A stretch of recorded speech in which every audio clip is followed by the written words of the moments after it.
And now what you've all been waiting for, the entire Greek language in one 30-minute video. At least that's what we're aiming for.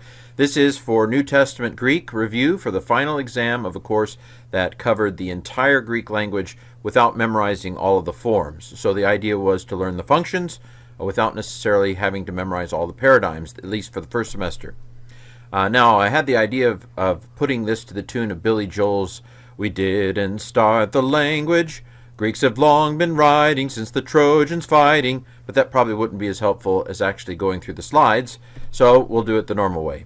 Of course, the first thing you should learn if you're learning a language like Greek that uses a different alphabet is you should learn that alphabet. You should learn the pronunciation of the letters. You should learn how to transliterate them, which is to put them into the form of, say, English letters for us. We're using the pronunciation of what's called Erasmian Greek pronunciation. It's a Greek pronunciation that Erasmus came up with in the 1500s. In the 1500s, he was a German. It's a very annoying pronunciation for modern Greeks. Yes, I know modern Greek is much prettier. It's much nicer. This is just conventional for New Testament Greek in most cases. And so I'm going to use the Erasmian pronunciation to the extent I do. Diphthongs are combinations of vowels that we learned very early on. Again, modern Greek pronunciations are different. You'll notice subscripts down here at the end. There's a little iota hanging on the bottom. That iota is significant. It's not right if you write it without the iota. And of course, there are breathing marks. It's important to know that if it's open facing to the left, as in that first alpha, then there's no. It's just you just pronounce it ah as it is. But if it's rough like the C, as in the second breathing mark here, see it's a little C on top. Then you put a H pronunciation in front of it. Ha. We didn't worry about accents, but you should be able to transliterate and know how to use an interlinear. This is an interlinear from interlinearbible.org, which I've found very helpful. These numbers at the top give you the Strong's numbers. If you click on the Strong's number, it'll take you to the dictionary entry. Greek mangles stuff, like agapesen. This is an eta on the front, but if you click on 25, you're going to find that in the dictionary, this word begins with an alpha, agapao. And so the Strong's number helps you figure out what word it's from, even when the word has been somewhat, car wrecked. This is the transliteration on this line. This is the Greek, obviously. Then we have an interlinear in between the lines, English. And then this is the code. So hutos is a adverb, gar is a conjunction, agapesen is a verb, ha theos, ha is the article, tan kosmon is direct object, so forth. Things you should know if you're watching this video, probably. So that's the alphabet. Part 2, verbs. Verbs have person, number. They have tense, voice, mood, and lexical form. Let's review some stuff here. So person in verbs is first person, second person, third person. First person is I, if it's one of me. It's us, if there are several of us. We're the ones speaking. Second person is who we're speaking to, you or y'all. And then if we're talking about somebody, that's a he, she, it, or in the plural, it's a they. That's person. Number could be either singular or plural, one thing or many things. Lexical form is what we call the dictionary form, the vocab form. If you click on the Strong's number, that gives you the basic word that you look up in the dictionary. Again, Greek changes the form in actual sentences, so you have to figure out a way to know what the word is when it gets mangled. And then, of course, verbs have something called tense, voice, and mood. Let's dig into that. For example, present, active, indicative would be present would be a tense, active would be a voice, indicative would be a mood. Now, when I do this, I don't necessarily have students learn a lot of forms, but here is the basic paradigm of luo. Luo, lues, lue, luamen, luete, luusi. I am loosing, you are loosing, he, she, or it is loosing, we are loosing, y'all are loosing, they are loosing. And notice that this movable nu doesn't contribute anything to the meaning, but sometimes the third person plural will add a nu to make the sound smooth. An old sound, o, ace, a, amen, eta, usi, might help you remember these in the Erasmian pronunciation. That's not the modern Greek pronunciation. But anyway, Then the verb to be is worth memorizing as well. So emi, e, esti, esmen, este, esi. That's the verb to be. Okay, there are 7 Greek tenses, only 5 of which are really important for reading the New Testament for the most part, but let's go ahead and get them all on the table here. First of all, tense in Greek is more about the kind of action than it is about the timing. In English, we think about tense being past, present, or future. That's secondary in Greek. Some would say it's not even a factor at all. So the kinds of actions, we have 3 basic kinds of action to Greek verbs.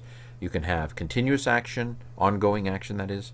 You can have simple, undefined action, or you can have completed action. So the present tense is mostly continuous action. Yes, it can be in the present time, like I am teaching, but you shouldn't assume that present tense is always about present time. There's a tense called the imperfect tense, which has to do with continuous action in the past time. I was teaching. And the fact that it's continuous is why it is built on the same stem, the same basic chassis as the present tense. You just add an augment, which we'll talk about in a second, to the front, an epsilon to the front usually, and then put in special endings on the end. But the imperfect tense is continuous action just like the present. It's just the imperfect tense is in the past time. And the imperfect tense really is primarily about a past tense. Well, it is a past tense. Future tense is mostly about undefined action in future time. In other words, I'm not telling you how it happened. I'm just saying it will happen. Undefined. Aorist tense is undefined action, often in past time. Not always, but its default, let's say, is in the past tense. I wept. Jesus wept is an aorist tense. Something just saying he did it in the past time. So we have present tense, imperfect tense, future tense, aorist tense, perfect tenses. There are technically 3 perfect tenses, although the one to really know is what's called the present perfect. And it's so common, it's the most common, so we often just call it the perfect, even though technically it's the present perfect.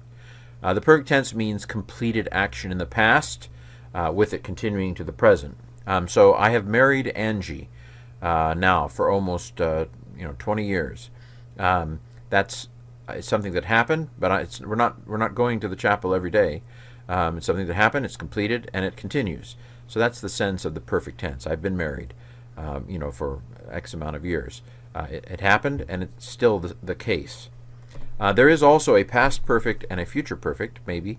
So the past perfect would be something like I had taught at Asbury for 2 years before I went to the University of Kentucky. So that's something that started, it continued, and then it ended. That would be pluperfect. The word had often shows up. And then will have taught would be a future perfect. So seven tenses, present tense. The most important ones to know are the present and the aorist. Present tense, continuous action, maybe in present time. Aorist tense, undefined action, maybe in past time. Then we can throw onto that list also as also important tenses, but less important, the imperfect, continuous past time, the future tense, undefined future time, and the perfect tense, which is past completed action that is continued to be complete under the present. So, perfect tenses. Okay, so those are the tenses. What are the voices? Well, active is when the subject does the verb. He arose, so he, Jesus, did the verb. He arose. That's active. Passive is when the subject is done by the verb. He was raised. So Jesus is not raising here, he's being raised, and that's passive. Oftentimes with the passive, Greek will use the expression by something, by God. He was raised by God. And it'll use a preposition called hupa or hupo that takes the genitive case, hupo with the genitive, by God, for example.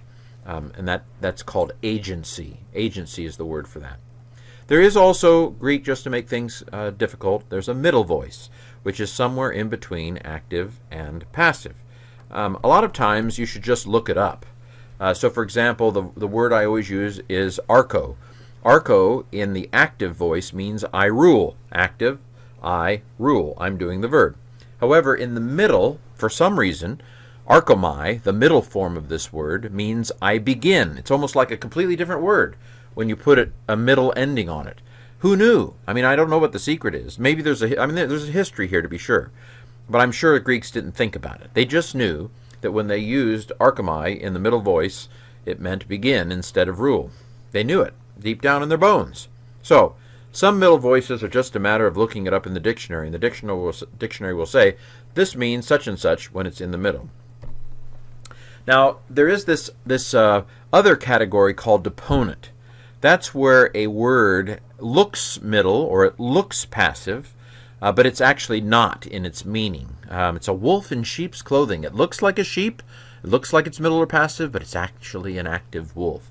The way you know this, just the simple version, is if you click on that Strong's number and you find that in the dictionary it has an oh my, you should think, oh my, it's deponent.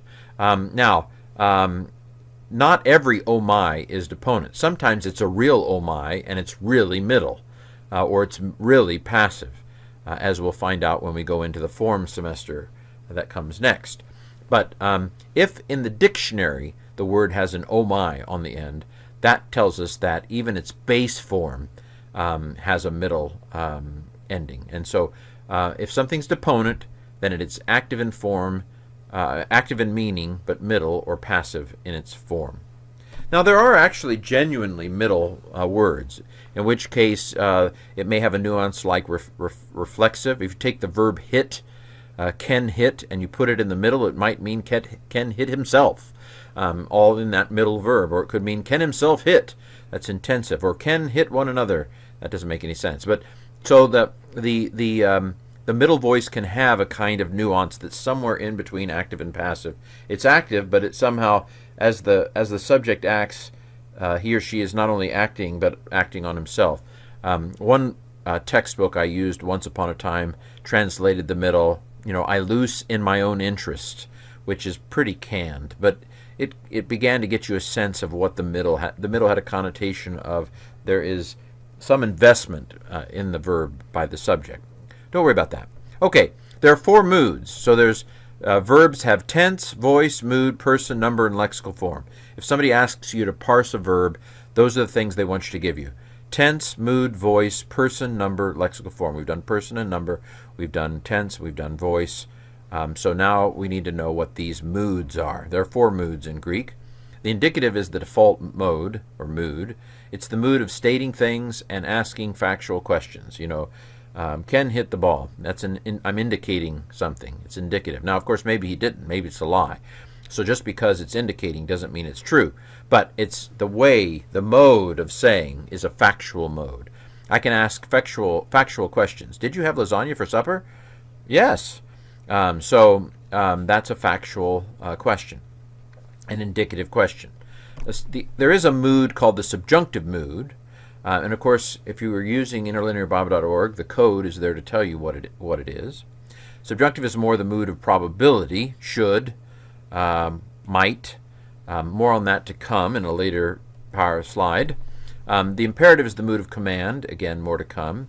And then we'll also talk a little bit more about the optative, very little, about the optative, which is the mood of wish and possibility, could and would, as opposed to might and should. So if the subjunctive is might and should, the optative is more would and could.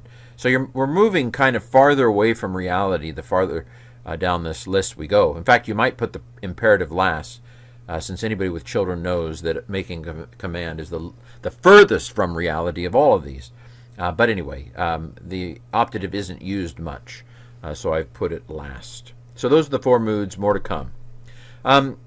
We talk about there being 6 principal parts to a verb. Luo, luso, elusa, leluca, lelumai, eluthain. These are the 6 principal parts of luo, which means I loose or I destroy. And the reason why we talk about 6 principal parts is because if you know these 6 parts, then you can recognize this word wherever it appears. Because these are the 6 chassis.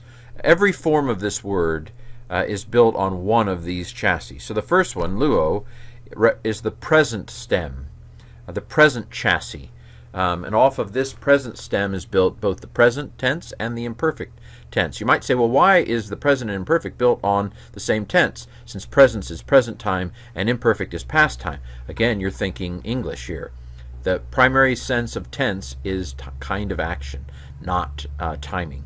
Both present and imperfect have the primary sense of continuous action, and so they fit together. Luso is the future tense, at least the future active and middle, and so basically it just adds a sigma. The aorist active puts an augment on the front. That epsilon is an augment on the front, and then adds a sigma alpha. This is in the indicative. And then leluca is perfect active. We'll talk about the form in a second. And then lelumai is perfect Miller passive. And then lastly, eluthane is the aorist passive chassis. So if you know these basic chassis, you can recognize any car. It may have a spoiler on it, it may have special tires, but the basic chassis of any version of Luo is built off of one of these 6 principal parts. By the way, technically the way you know whether something is deponent is whether the form is deponent that you're looking at. So you can technically have a word that's deponent in the present but not deponent in the future, or not deponent in the present and deponent in the future. So technically, what I was saying about deponents and finding oh my in the dictionary form, technically it's a question of whether it has a deponent form in the principal part. Just ignore that if you didn't get it. Moving right along. So next. So here are the basics of recognizing these stems. The present does nothing to its stem. It's just lu and then an ending. So that's the present. Nothing done to it. Wah, wah. The imperfect adds an epsilon to the front of the present stem, and of course it has, I'm leaving the endings out. There are 4 basic sets of endings that I didn't have my class learn this semester. Maybe I would in the future, but for now, I'm leaving endings out. But the imperfect basically adds a epsilon to the front of the present stem. The future adds a sigma, and that is how you make something. You take the present stem, you add a sigma to it, and you've got a future. The aorist adds an augment to the front, which is an epsilon, and then adds a sigma alpha to the root stem.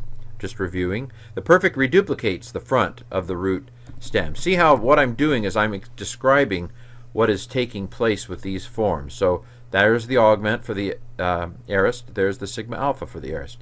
There's the reduplication of the perfect. Gets a little beside itself and adds an epsilon. And there's the kappa alpha.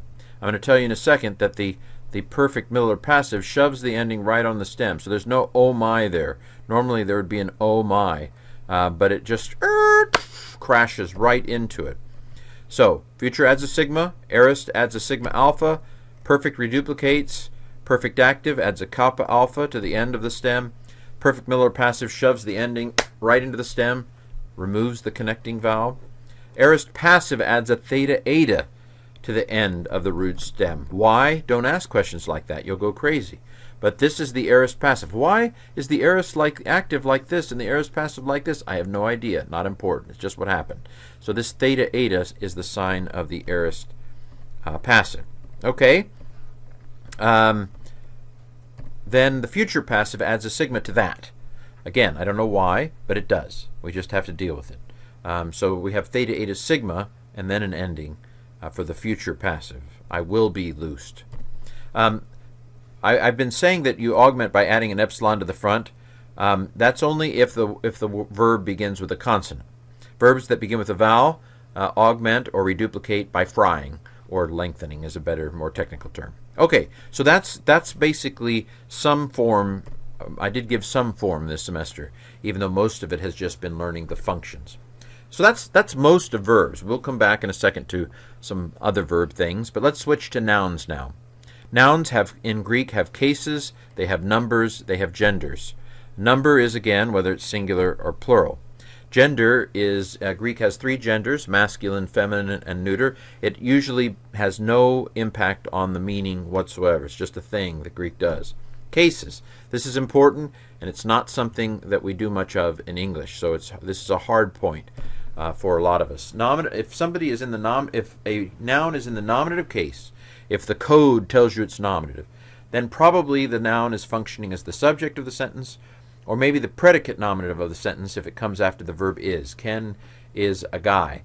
Guy would be predicate nominative. It's a subject in the it's a nominative that's in the after the verb. If a word is genitive in Greek, in the genitive case, probably it's going to add the word of in front of the translation. The dative, if something's dative in Greek, it can mean a lot of things. 2 or 4 are the first 2 to learn. It can also mean in, among, by, or with, but the first 2 to learn are 2 or 4. If a noun has a dative ending or dative code, then put the word 2 or 4 in front of it. Accusative. If something's in the accusative case, that means it is the direct object of the sentence. There are some other possibilities, but let's stick with that for this review. And then the vocative is the case of direct address. So those are the cases of nouns in Greek. I did have my class learn this. These are the forms of a masculine word, in this case logos, or logos, however you want to pronounce it. Os, u, o, on, e, oi, on, ois, us, oi. Those are the endings here. You might see those endings on a different word, but those endings tell you, for example, logon is genitive, plural, so of words. Logos is dative, plural, so 2 words or 4 words. The 2 is popping out of the dative ending. The of is popping out of the genitive ending. Okay, so that's a little bit on nouns. The article is the word the, and adjectives describe words. So, know the code. So there's the verb code. The V tells you it's a verb. PIA means present indicative active. 3P means third person plural. This is noun code. N tells you it's a noun. Nominative, masculine, singular. So you should know the code. Art is an article. Nominative, masculine, singular, the. Lots of different forms. Little short 2-letter things usually. Adjective, nominative, masculine, singular. These are the code. Prep means preposition. Okay, so back to articles and adjectives. So know the nominative singular article forms. Ha or ho is the masculine, he is the feminine, and to is the neuter singular form. There are lots of other forms of 2 or 3 letters, maybe a tau omicron or a tau eta with a subscript, or a 2 tau omicron upsilon. So there are lots of little forms that are the word the, but you should know by now how to recognize that. Articles and adjectives have to agree with the noun they're telling you about in case, number, and gender. Okay, there are 3 basic adjective constructions that we've talked about. There is the attributive construction, which is like the good man. The way to tell this situation is that the article will be, most of the time, on the adjective. So it can be in a different order. It can be the man, the good, and it's going to come into English as the good man. But basically, when the translation comes out, the beautiful woman, that kind of a construction, that's attributive. Now, sometimes the noun isn't there, and we have to infer it, like the good, the bad, the ugly. What we're saying is the good people, the bad people, the ugly people. It's inferred. So substantive is pretty much the same as attributive. It's just there's no noun there. You have to come up with it yourself. There's a third construction where you have to stick an is, the man good. And you realize you got to put an is in there. The man is good, or good, the man. The man is good. Both of those are the man is good kinds of situations. In that case, the verb is implied. The article will be on the noun probably, but not on the adjective. So if the article is on the adjective, that tells you it's attributive or substantive. Okay? Prepositions are easy. They express relationships, in, beyond, through, above, upon. Those are preposition phrases. Prepositions don't change their endings, thankfully. I won't talk about elision. They're little dictators. You will be in the genitive case. So ek, the preposition ek, must have a word in the genitive case after it. Or ace, the preposition ace, must have a word in the accusative case after it. They're not really dictators. It's really more subtle than that, more profound than that. But we'll go for this review and say that the preposition demands that the word it goes with be the noun it goes with or pronoun it goes with be in a certain case. Now what makes things complicated is that sometimes a preposition can take more than one case, and in that case it's almost like learning different vocabulary entries. So meta with the genitive means with, but meta with the accusative means after. It's almost like learning two different words. So prepositions, the nice ones are the ones that only go with one case, but there are some that go with more than one case. And of course the really nightmare ones are the ones that go with three different cases. Prepositions. Pronouns. A pronoun is a word that stands in place of a noun, and there are unfortunately 9 different types of pronoun in Greek. The most important is of course the personal pronoun, and I have them here in their nominative forms: I, you, we, y'all, and he. Those are personal pronouns. Now if you put the word the on autos, then it becomes same. Autos with an article on it means same. Sometimes we call that a different pronoun. The identical pronoun, it's not really a different word, but we can call it identical pronoun if you really want to. If you put a personal pronoun in the nominative case, then it's intensive. It translates with self. So himself, herself, I, myself, and so forth. When a personal pronoun, a P-pro, when a P-pro is in the nominative, it intensifies the subject, whatever the subject is. And when it's extra, so in 1 Thessalonians 5:23, you might at first think that it's saying, may he, the God, sanctify you. But if you know that when it's extra, it means something self, then you can translate it, may God himself sanctify you. So the autos there, autos hatheos, the God he, that doesn't make any sense. It's extra. It's unnecessary. And so when autos is unnecessary, it intensifies whatever noun it goes with. And we would say God himself instead of God he. So when a personal pronoun is in the nominative, it intensifies the subject. It selfifies the subject. When it's extra, it selfifies whatever noun it's going with. And we call that the intensive use of the pronoun. Okay. Now, demonstrative pronoun, this, that, these, those, basically a matter of vocabulary, knowing how to recognize this word, this or that.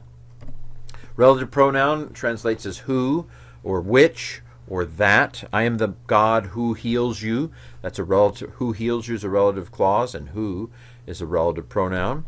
Interrogative pronouns, tis and ti, when they have the accent, ask a question. Who, who when it's masculine or feminine. What, maybe when it's neuter. And then that little form ti can also mean why. And those are the interrogative pronouns. Who has heard our report? Indefinite is that same word, but without the accent. And of course, it's not just this form I have here. It declines. It has more than one form. We'll learn next semester. But without the accent, this word is the indefinite pronoun. Someone, something. The reflexive pronoun is a particular kind of word that reflects back to the subject. So, I hit myself. That's myself there is a reflexive pronoun. It's something self that points back to the subject. So the subject is she. She hit herself would be the reflexive pronoun. We hit ourselves would be the reflexive pronoun. So reflexive pronoun, boing, bounces back to the subject with the self. Finally, the last kind of pronoun is the reciprocal pronoun. This is just a vocabulary word. Alone means of one another, because that's genitive. If it's dative, it means to or for one another, and if it's accusative, it's one another is the object. So these are the 9 different kinds of pronoun. What is their code? P-pro covers personal pronoun, identical, which is when it means same, or intensive when it selfifies. All of those are going to be called P-pro in the interlinearbible.org code. Dem-pro is a demonstrative pronoun. So tuto is the word this, and akanos is the word that. Those are demonstrative pronouns. Rel-pro is the relative pronoun. So for example, here are the nominative forms, nominative singular forms for the relative pronoun. Has is who when it's a he. He is the nominative when it's a she. And then ha means what or that which or something like that. Relative pro. I-pro is used in interlinearbible.org for both interrogative and indefinite pronouns. Who as a question, or someone as an indefinite. And then ref-pro is used for the reflexive, not reflective, reflexive. Sorry, that should be reflexive. He-au-tu, for example, is the of himself. And then rec-pro is reciprocal pronoun. I mentioned ale lone. Okay, those are pronouns. They're annoying because they're just little details, but there's nothing really that complicated about them. Not so with participles. Now we're talking. We're past the midterm exam now. Actually, the tense and voice stuff was past the midterm exam in my course this semester. But now we get into the participles. Now we're getting a little bit hairier, shall we say. Let's call participles ing words, just for starters, although we won't end there. The code, at least in interlinearbible.org, it puts them under verbs, which fine, we'll live with it, even though technically they're verbal adjectives. But the code has a middle P. That red P tells us it's a participle. Now there are starter translations that I give. So if it's a present active participle, just try the ing form, teaching. If it's a present passive participle, try being, and then you're going to have to kind of use your knowledge of English to figure out what goes there. So we don't say being teached in English. We say being taught. And so, just use your common sense, your common English sense. So present active, teaching. Present passive, being blanked. Aorist active, having blanked. So in this case, having taught. And then aorist passive, having been taught. So these are our rated G starter translations of participles. And we'll start just by getting it on the page, taking whatever it is, and getting that starter ing translation out there. But there are three basic uses for the participle. First, we ask. So these are the three questions I tell students to ask. Is there a to be verb near the participle? If so, then its function is what's called periphrastic. Is there an article on the participle? If so, then it's adjectival. And of course, unfortunately with Greek, sometimes things get separated from their articles, and you have to kind of, wait a minute, there's an article here. What does it go with? Oh, that's 4 words away. But anyway, if there's an article that goes with it, it's adjectival. If there isn't an article that goes with it, it's probably adverbial. Okay, let's unpack these three primary uses of participles. We'll start with, let's start with periphrastic. So this next bullet deals with periphrastic. So most periphrastics are just like English. So eimi didaskon is I am teaching. It's just like English. It's a to be verb, eimi, with a participle, didaskon. Okay, so that's nice. But the periphrastic uses with perfect participles. So didaskon here is a present participle. When we have a perfect participle with a to be verb, that's where it gets a little crazy. So like I am having taught is not good English. We're going to have to play with it a little and come up with something like I have taught. Here's a really bad one. I was having been taught. What are you going to do with that? Well, we're going to come up with something like I had been taught. So when the periphrastic is used with a perfect participle, it gets a little crazy, but we can get over it if we just kind of learn that feel of how to get from I was having been taught to I had been taught. Usually when you have a past tense with a past tense, we're going to go with had. Past had is what I used to say. Okay, Ken's rule. So we've got our starter translation. How do we get to the next step in our translation? So we started with the starter. How do we get going to the next step? So here's the rule that I didn't actually come up with. It's plagiarized. I don't even remember where it came from. But if the participle has the article, use who or that. If it doesn't, try while or after. There you have it. To get us from the starter rated G translation to the PG translation, let's go ahead and use Ken's rule. If the participle has the article on it, use who or that, because it's adjectival.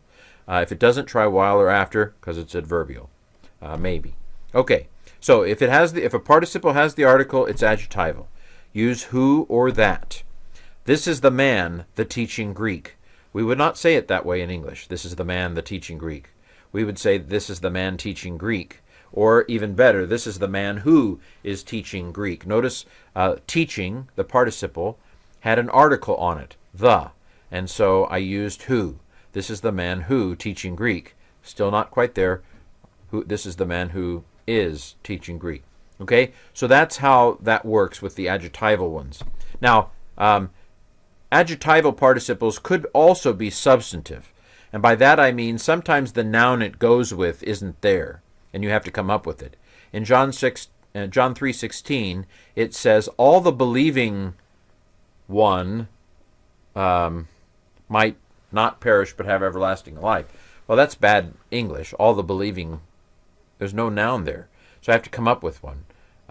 Everyone, all the ones who believe, everyone who believes. So I took a participle that has an article on it, and I put who in there.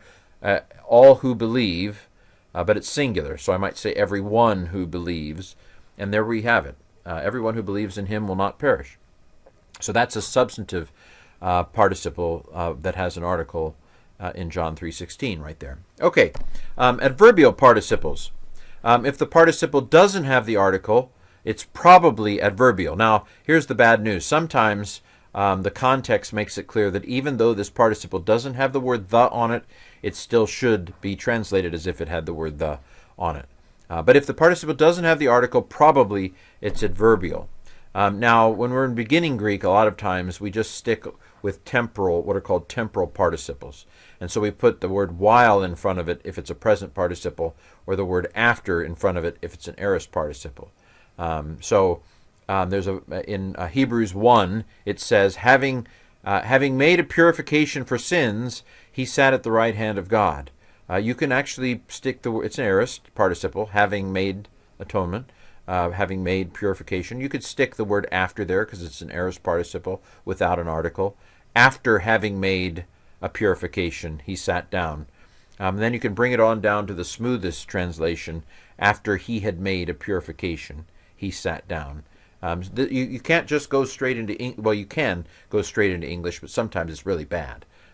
So if the participle doesn't have the article, it's probably adverbial. One of the options is, therefore, that it's being used temporally, and you can stick a while or an after in front of it. But there are many other options. So sometimes you could stick an although in front of it. God, having spoken in many and various ways in the past through the prophets, you can put an although in front of it. God, although having spoken, and then bring it on home, although he spoke formerly. Also, causal can mean because. Having been justified by faith, we have peace with God. Because, I can hear a because hiding there. Because we have been justified by faith, we have peace with God. Conditional if. How will we escape having neglected such a great salvation? Can you hear the if? How will we escape if we have neglected such a great... So you can see that these are different adverbial nuances a participle can have. Purpose, it can be purpose, it can be other things. It can be instrumental, by means of, even be a command. The Great Commission is a imperatival adverbial participle. Having gone, make disciples of every nation, usually translated go and make disciples. And that's a fine translation. And it comes from an adverbial participle, a participle that doesn't have the article. Okay, 8. We're almost done. Infinitives. An infinitive is a to-word, to dream, the impossible dream. So you put a verb, you put the word to in front of a dream, in front of a verb, to in front of to in front of a verb, and you have an infinitive. Sometimes infinitives are so easy to translate you don't even notice them. They just complete the meaning of the verb. I am beginning to teach. You just translate it that way. Or he is about to go to the store. To go, you expect an infinitive. Most of the time, you're going to translate an infinitive, and it's going to be just fine. Sometimes they function as nouns, like when I said to dream, the impossible dream. That's an infinitive being used as a noun. Paul does this in Philippians 1, where he says, to live is Christ. To live is the subject of the sentence. What is Christ? To live is Christ. So we call that a gerund in English, not that you need to know. but sometimes infinitives function as nouns. These first two you're going to translate just fine without even noticing it, if you know that an infinitive is a to in front of a verb. But sometimes they're using indirect quotes. He said him to go to the store. We don't talk like that in English, but they did sometimes in Greek. He said him to go to the store comes out as he said that he was going to the store, or something like that. Okay? Now, sometimes infinitives play games. The ones that I have here, you're going to figure out fine. It's just common sense. But there are some crazies, and infinitive plays some games. So there are causal games. If you have the preposition dia with the article the, ta, on an infinitive, it's going to come out something like on account of the to believe. And you're going to have to and come up with because he believes or something like that. The subject, quote unquote, of an infinitive is going to be in the accusative case. So on account of the him to believe is going to come out in English something like because he believes.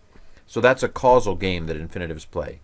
Infinitives also play purpose and result games. So eis ta with an infinitive, pros ta with an infinitive, the genitive article with an infinitive, all of these are going to be translated something like in order to. So eis ta auton pistuein, unto the him to believe, is going to come out in order that he might believe.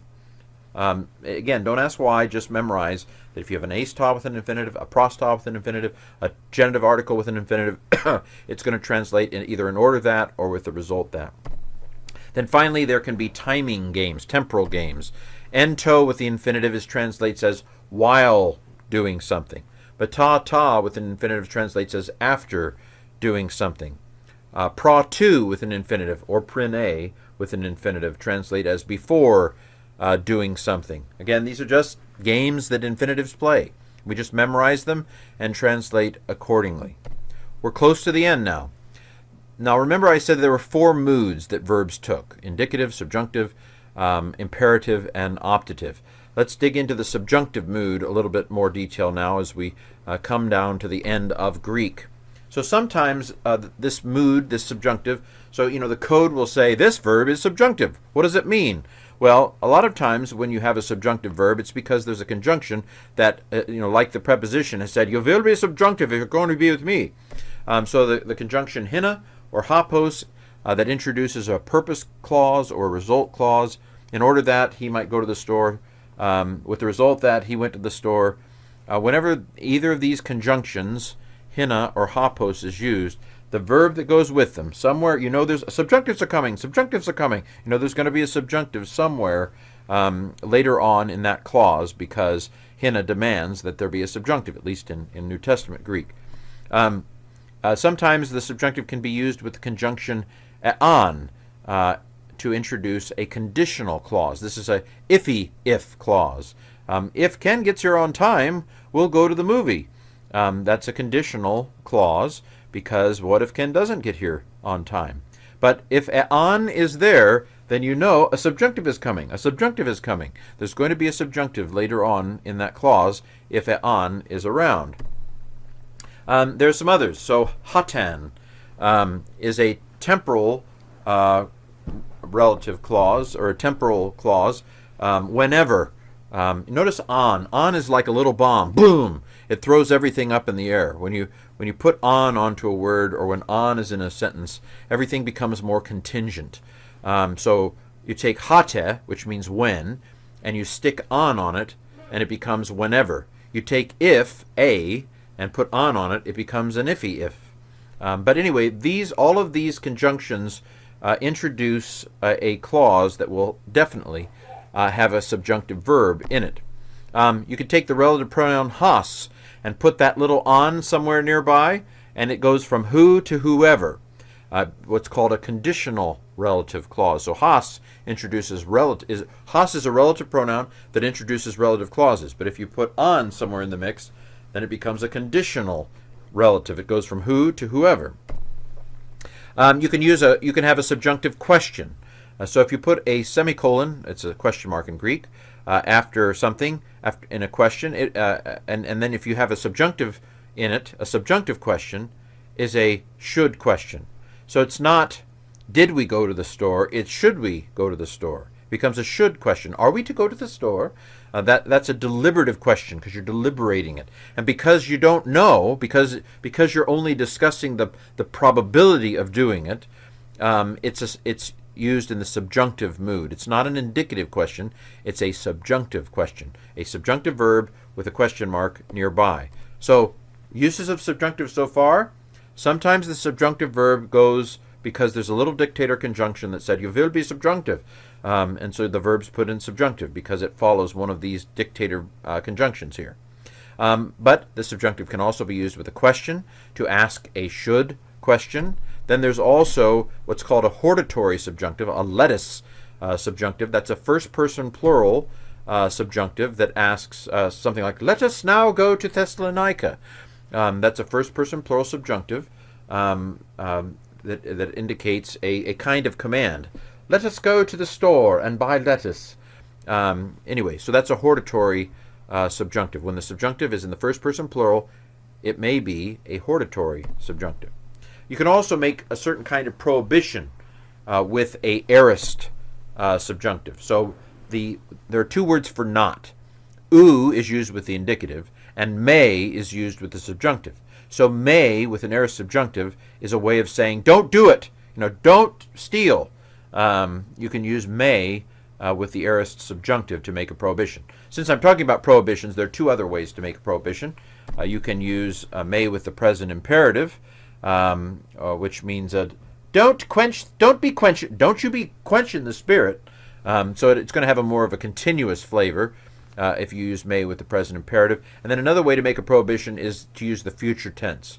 You will pick up your clothes. If our mothers ever told us that was a command. Okay, so functions of the subjunctive mood is used with certain conjunctions. It's used to ask should questions. It's used in the first person plural to say let us do something, and then it's used in certain prohibitions. So there's a little bit more on the subjunctive mood. While we're at it, let's talk about the imperative mood and the other mood, the optative mood. So imperatives have to do with commands. Do this, do that. Now, as I just mentioned, you can also do commands with the future indicative, you will come to class, or the hortatory subjunctive, let us go to Thessalonica. These are both other ways to make a command. Now, Greek couldn't just let it go easy. So Greek has a third-person imperative that's like, let him hear, let her go. That would be a third-person singular kind of command. And the only way to get that into English is to stick the word, let him do it in front of it to try to help us, get a sense of what it's saying. Lastly, the optative. The optative is not important, relatively speaking, but it expresses wish. May God sanctify you. It can also indicate potential, if God would wish, to save us. So don't worry too much about the optative, but remember there are four moods that verbs can have in Greek. They can be indicative mood, subjunctive mood, imperative mood, or optative mood. Okay? That leaves us very close to the end.